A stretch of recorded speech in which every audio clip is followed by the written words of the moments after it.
ఓం నమో భగవతే వాసుదేవాయ. బంధువులు మనం ఈ అన్నాన్ని ప్రసాదాన్ని మహాప్రసాదంగా ఎలా మార్చగలము దాని గురించి నేను పోతున్నాను.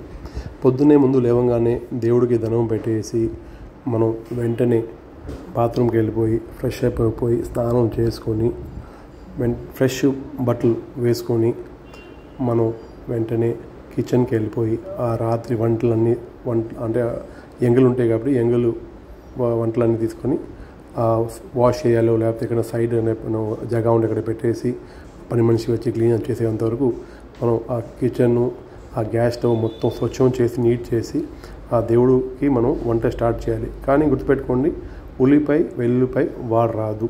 దేవుడు ప్రసాదానికి అసలు వాడకూడదండి.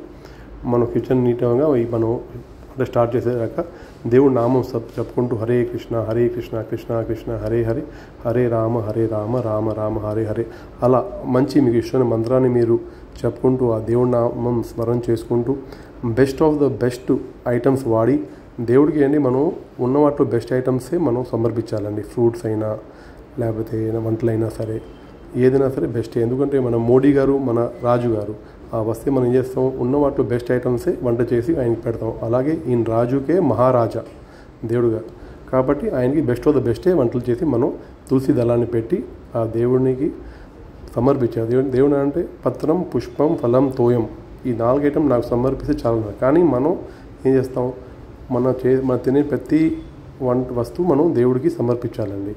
దాంతో మనకి దోషం ఉండదు. మనం గుర్తుపెట్టుకోండి, దేవుడికి మనం నైవేద్యం పెట్టే పళ్ళెం గిన్నె గ్లాసు చెంచా అన్నీ విడిగా ఉండాలండి. అవి మనం వాడకూడదండి. మనం తినడానికి మనం వాడడానికి లేదండి.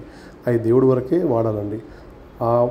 వేరేగా ఉన్న పళ్ళెం కంచం ఆ స్పూను గిన్నె గ్లాసు అవన్నీ దానిలో పెట్టి ఆ దేవుడికి నైవేద్యం పెట్టి ఓ త్రిలోక అధిపతి, మీరు మాకిచ్చిన ఈ తినే వస్తువులు మేము మీకే సమర్పిస్తున్నాము. అంతకంటే మేము ఏమి మీకు సమర్పించలేము. మా ప్రేమ మా భావాన్ని ఈ వంటలో మీకు సమర్పిస్తున్నాం. దయచేసి మీరు దీన్ని స్వీకరించండి.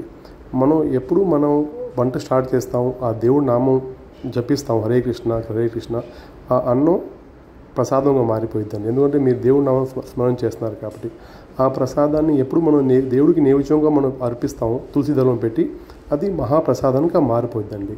కాబట్టి ఈ మహాప్రసాదం దేవుడికి మనం పెట్టి పరదా వేసి చిన్న గంట తీసుకొని ఓ దేవుడా, ఓ లక్ష్మీనారాయణ, ఓ కృష్ణ, దయచేసి వచ్చి మీరు ఈ నైవేద్యాన్ని స్వీకరించింది అని మనం వేడుకుంటూ ఆ దేవుడిని తెలుసుకుంటూ ఆ భావాన్ని మనం దేవుడికి సమర్పిస్తూ మన భావమే అండి.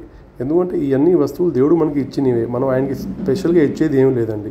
మనం భావంతో మన ఆ వంట చేసి ఆ భావం ఆ ప్రేమ మన దేవుడికి సమర్పిస్తున్నామండి. ఆ ప్రేమే ఆయనకి కావాలి.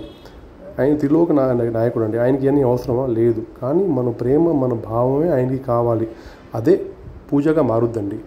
ఆ ప్రసాదం మహాప్రసాదంగా మారంగానే మనం మళ్ళీ ఆ ధనం పెట్టి దేవుడికి ఆ ప్రసాదం తీసుకొని మనం వండిన వంటలు మొత్తం కలిపేయాలండి. ఏ వంట ఎక్కడెక్కడ తీసుకున్నామో ఆ వంటల పదార్థాలు అన్నీ కలిపేసి మనం ఇంట్లో వాళ్ళందరికీ మనం సర్వ్ స్టార్ట్ చేయవచ్చు.